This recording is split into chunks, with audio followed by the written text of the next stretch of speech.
What is up, family? We have another Patreon request. We got le plus gentil criminel du monde, the nicest criminal in the world. Wow, nice. Yeah, sometimes there's some nice criminals out there. Comment They don't have to kill. Squeezy. Oh, it's Squeezy. allez-vous? Vous venez prendre votre petite histoire là. Je le sais, je le vois. Vous êtes au bon endroit, vous n'allez pas être déçus. Déjà, hop là, interro surprise. Vous souvenez-vous de Spaggiari, dit Non. le spaghetti.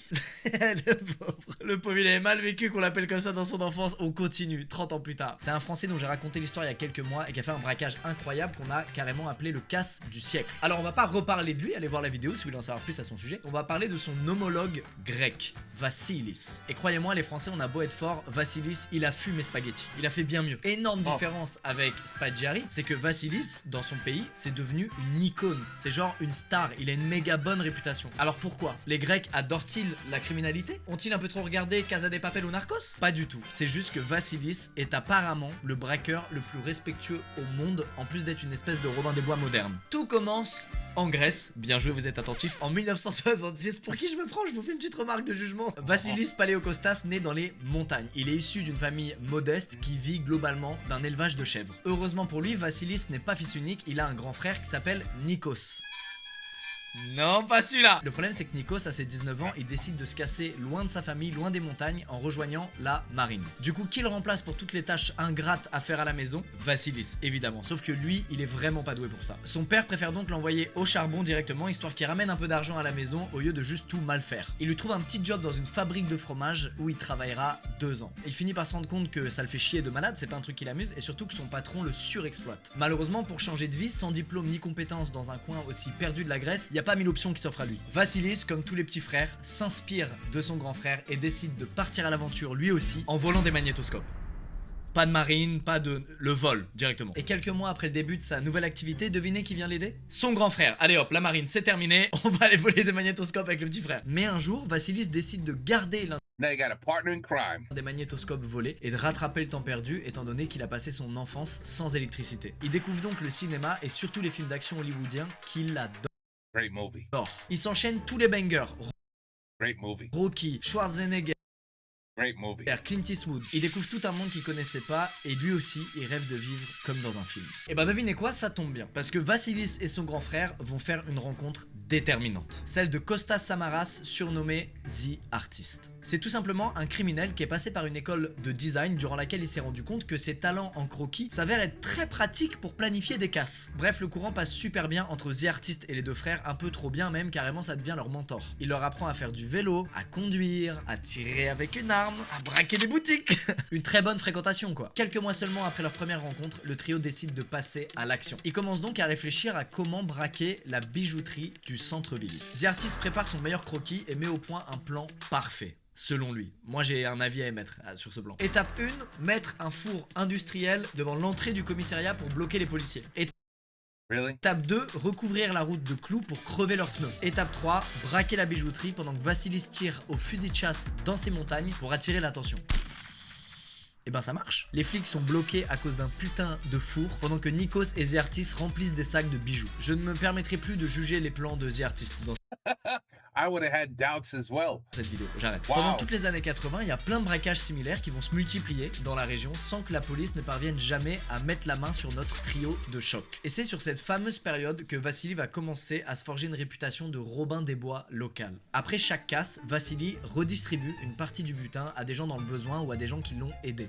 That's awesome. Alors non seulement c'est plutôt sympa, mais c'est aussi très malin pour éviter de se faire balancer. La police a beau retrouver des bijoux ou des billets dans toutes les fermes environnantes, bizarrement, personne n'a jamais vu le trio. C'est très bizarre. Un truc en plus qui rend Vassilis sympathique aux yeux des gens, c'est qu'il est très modeste. Au fil des braquages, il accumule quand même beaucoup d'argent, mais il a pas l'air de changer tant que ça son niveau de vie. Il déteste les voitures de sport, il s'achète aucune fringue chère, bref, carrément les gens se demandent s'il utilise vraiment l'argent qu'il vole. But you're really not supposed to do that. You know what I mean? You steal. Well, let's just say you get away with stealing. I mean, a lot of money, like close to $1 million, for example, $1 million. And nobody knows, right? Nobody even understands who the hell's doing it. The last thing you do is go out and buy a Ferrari, a beautiful home. You have to stay low and keep being poor for at least, I don't even know, man, 3 to 5 years before you even think about spending some of the money. Yeah, I know this because I'm a professional burglar. So this, I'm just trying to explain to you guys, how to do this properly. Okay. Okay. You don't go out and buy shit, so I don't think it's that he cared about sport cars, and it's just stupid to go out and buy shit right away after you steal money from somebody. You know what I'm saying? Okay. En fait, en vérité, Vassilis, il fait pas tant tous ses braquages pour l'argent, il les fait surtout pour impressionner son grand frère, et surtout il kiffe revivre des braquages Vraiment. comme ceux qu'il a vus dans les films qu'il a matés en boucle. Il s'est fait matrixer par Hollywood. Bref, notre trio fait donc des dizaines de casses pendant près de 10 ans avant que l'un d'eux se fasse coincer. Nikos. Alors rien de ouf, il se fait péter lors d'un contrôle de routine en 1990, vraiment pas de chance. Fini la grande époque des Robins des Bois insaisissables, Nikos va directement en prison. Bien évidemment, ça rend foudrage Vassilis qui refuse de perdre son grand frère. Alors me demandez pas comment parce que j'ai pas plus de détails, mais voilà ce qui s'est passé ensuite.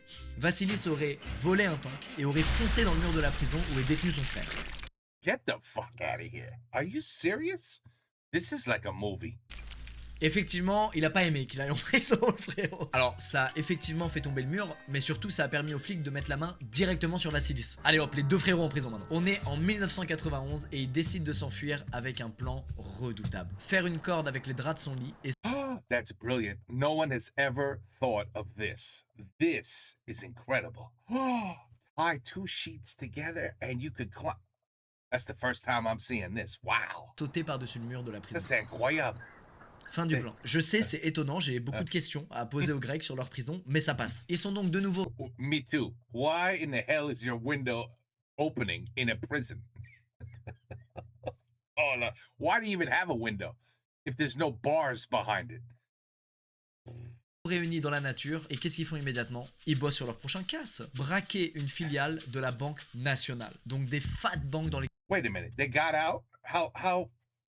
Wait a minute. à poser aux Grecs sur leur prison, Oui. mais ça passe. Ils sont donc de nouveau réunis dans la nature, et Oh, they escaped. Oh, okay. Oh, okay. qu'est-ce qu'ils font immédiatement? Ils bossent sur leur prochain casse. Braquer une filiale de la Banque Nationale. Donc des fat banques dans lesquelles il y a beaucoup d'argent. Pour les deux frères, être en cavale et réussir ce casse, ce serait le coup du siècle. The Artist vole un camion et le fout en plein milieu de l'intersection, histoire de ralentir les flics, pendant que les deux frères se chargent de trouver un employé qui leur ouvrira le coffre. Alors sachez qu'ils sont quand même un méga kiff parce que c'est le premier braquage de l'histoire durant lequel il y a un dress code. Costard noir et lunettes de soleil. Alors pourquoi un costard?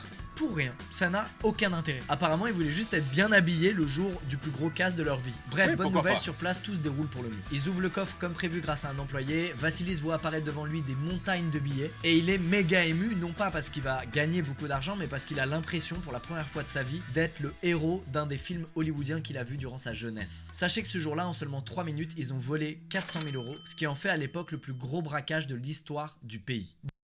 Pas mal. Bref, petit retour à la réalité, Vassilis et son frère entendent des sirènes de police se rapprocher. Ils cherchent quelques sacs en vitesse et ils filent à bord de leur meilleur Audi volé, direction les montagnes de leur enfance. Ce serait con de se faire choper après avoir fait le casse de leur vie, alors Vassilis va jouer à ce qu'il préfère faire, être Robin des Bois. Il prend des grosses poignées de billets et il les jette par les fenêtres de la voiture. Et évidemment, comme dans un film, tous les passants se jettent sur la route pour essayer d'en récupérer le plus possible. Ça ralentit de fou les flics qui perdent la trace du trio, et une fois de plus, nos trois amis passent pour des héros du peuple. Sachez que d'après les radios locales qui couvrent la fuite, Vassili aurait balancé par les fenêtres de la voiture plus des 3/4 de leurs gains. Alors pour pas se faire retrouver, ils décident d'abandonner leur Audi et de voler une Nissan qui était garée juste à côté. Mais encore une fois, Vassilis se la joue Robin des Bois et il fait une énorme dinguerie. Le lendemain même du casse, il ramène la voiture à son propriétaire avec l'équivalent de 500 € glissé dans la boîte à gants. Et il a même lavé toute la carrosserie.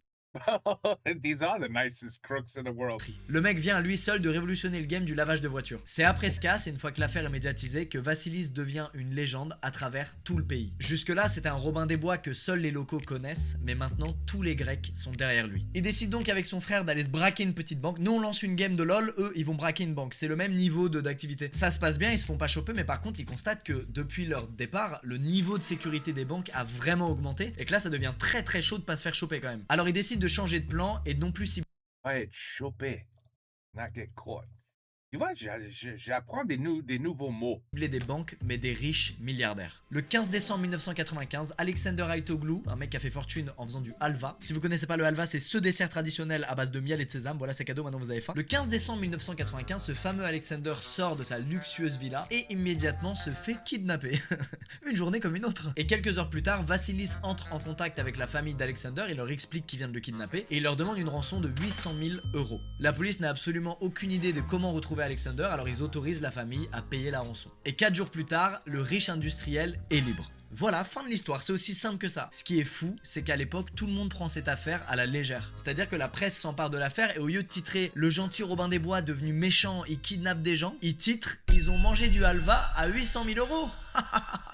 Achetez nos journaux. Alexander, qui vient de se faire kidnapper, ce qui est un truc quand même traumatisant, donne lui-même plein d'interviews dans lesquelles il dit qu'il a adoré parler aux 2 frères, Oh my God! qu'ils étaient genre adorables, Ça, c'est et incroyable. qu'en aucun cas il a eu peur pour sa vie. Bah frérot, pars en vacances avec les mecs qui t'ont kidnappé, y a pas de souci, vas-y, régale-toi. Oh, J'ai oui. jamais vu un gars qui se fait kidnapper et qui dit du bien de ses kidnappeurs pendant que les flics galèrent. Me neither, ever.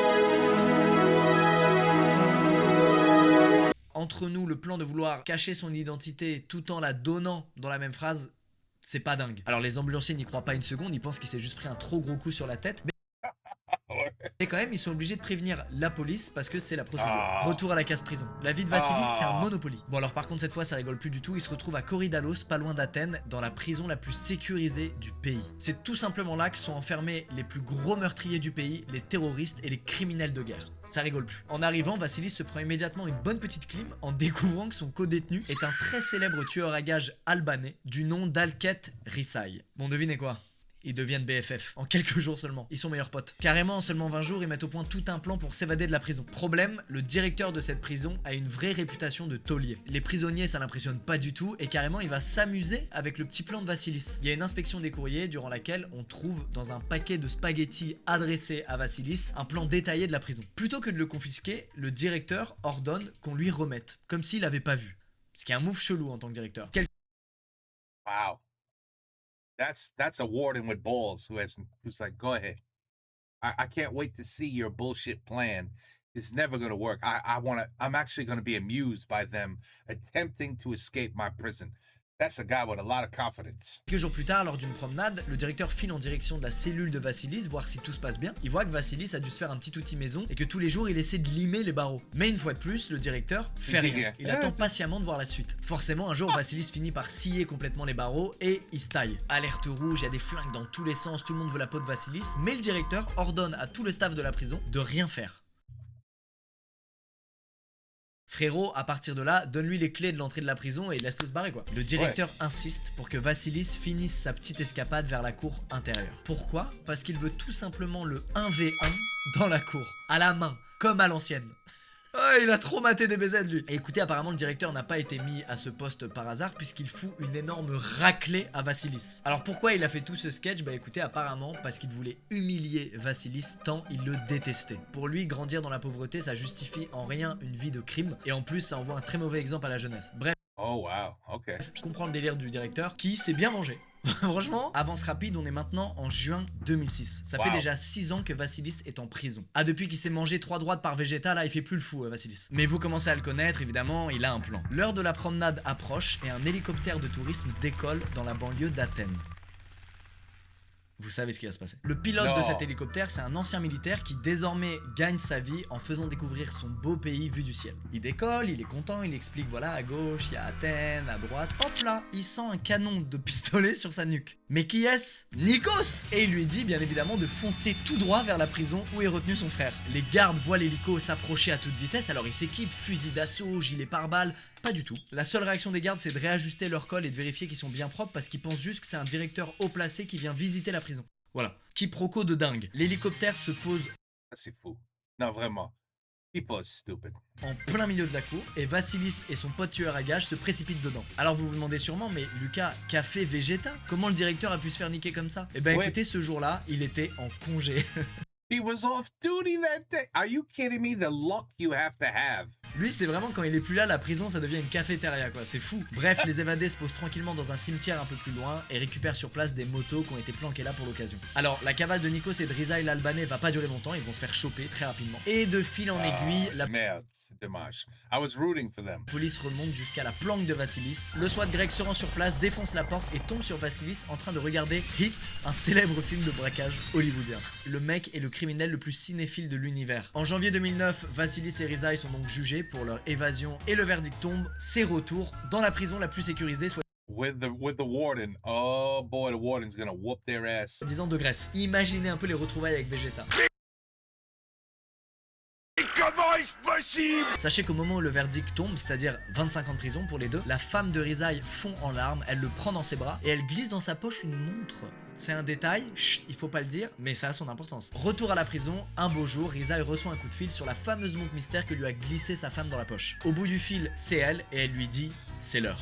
Vous vous demandez probablement l'heure de quoi? Eh ben This is a Hollywood movie, no? You could actually make a movie about this. I'm surprised no one has made a full-blown movie about this. écoutez, c'est l'heure de se casser pour la deuxième fois en hélicoptère. Exactement comme en 2006, il y a un hélicoptère de tourisme qui se fait braquer pas loin d'Athènes et qui vient les chercher. Tout pareil, ils montent à bord de l'hélico Is the guy off duty again? et disparaissent sous les applaudissements de tous les autres détenus. Alors quand même cette fois les gardes tirent sur l'hélico et il y a un blessé. Un garde. Il y a un garde qui a réussi à se tirer dessus lui-même. C'est un Oh my. fiasco, les gardes de cette prison. Évidemment, en Grèce, c'est une big news. Toutes les radios, toutes les télés interrompent leur programme pour expliquer ce qui vient de se passer. Robin des Bois est de nouveau libre et certains ironisent même en disant que c'est une bien meilleure série que Prison Break. Oui. Quelques jours plus tard, en pleine nuit dans un petit village de montagne, un homme frappe à la porte d'un vieillard. Ce vieillard est connu pour être malheureusement très malade et trop pauvre pour se payer un traitement. Le mystérieux inconnu lui tend une enveloppe de 10 000 € et disparaît sans dire quoi que ce soit. Cet homme, c'est évidemment Vassilis qui perd pas ses bonnes habitudes, mais qui cette fois est médiatisé pendant sa cavale. Il parle aux médias, il explique qu'il en a marre de voir des centaines de flics partout où il va et qu'il ferait mieux de faire autre chose. Mais cette fois, c'en est trop pour les policiers grecs qui en ont marre de se faire humilier depuis plus de 20 ans et qui décident de tout simplement refiler l'affaire à la CIA. Bref, eux ils rigolent zéro et ils envoient très souvent des hommes armés dans les montagnes où a l'habitude de traîner Vassilis, avec aussi des hélicos à imagerie thermique pour essayer une fois de plus de le choper et de l'enfermer. C'est tout simplement les mêmes moyens qu'ils utilisent contre les talibans. Voilà, mais là c'est Vassilis. À partir de là, Vassilis ne va jamais être retrouvé. La dernière trace qu'on a de lui, c'est sur la caméra de surveillance d'un magasin de DVD. J'ai jamais vu un criminel aussi cinéphile. Vassilis, il aurait juste dû ouvrir une chaîne YouTube de critique ciné, quoi. La police pense que Vassilis vivrait actuellement dans un pays voisin de la Grèce et qu'il aurait fondé une famille. Malgré ça, il n'y a aucun témoin crédible qui semble l'avoir reconnu depuis. Et plus intriguant, And would they even say anything if they recognize him? They'd be like, oh, mais il est trop bon, ce gars. Non, chut, ne dis rien, ne dis rien. Il est excellent, il donne l'argent à les pauvres. Chut, ne dis rien. That's why you get everybody on your side. encore, il y a d'anciens billets de ces braquages qui continuent d'apparaître encore aujourd'hui régulièrement à Athènes. Est-ce que c'est lui? Est-ce que c'est un de ses complices? Est-ce que c'est le hasard? Ça aurait pu s'arrêter là, mais en 2019, Vassilis donne un dernier signe de vie improbable. So he was still alive. Il sort son autobiographie. Elle s'intitule Une vie normale et il l'a sortie avant de redisparaître à nouveau dans l'anonymat le plus complet. Aujourd'hui en Grèce, la presse parle de lui plus comme d'un fantôme que comme un Robin des Bois, mais les habitants de sa ville natale, eux, continuent de l'appeler le roi de la montagne. Eh ben voilà. Seriously, this could be a great movie. Somebody pitch this to Hollywood. I guarantee there'll be a movie made within 2 years. C'est la fin de l'histoire de Vassilis, j'espère qu'elle vous a plu, je la trouve extraordinaire, comment ce gars s'est pas fait choper. Les policiers grecs là qui regardent la vidéo, il y en a zéro, pourquoi j'allais leur parler? L'histoire est méga longue et complexe, il y a eu un doc de la BBC en 2014, c'est pour ça qu'on The Uncatchable. en sait autant Maybe. sur Vassilis, donc il y a des parties que j'ai zappées etc. Was Pourquoi there que la already vidéo a dure movie? 50 minutes, mais cherchez sur internet, il y a plein d'infos sur lui. On se retrouve bientôt dans une autre vidéo, je sais déjà quelle sera la prochaine histoire que je vais raconter. J'ai hâte, elle est très bien la prochaine aussi. Prenez soin de vous, à très vite, bisous tout le monde, et moi je vais me faire un tzatziki là, on a trop parlé de la Grèce, j'ai envie de me faire une spécialité grecque, c'est terrible. Good job, buddy. Good job, Squeezy. Squeezy.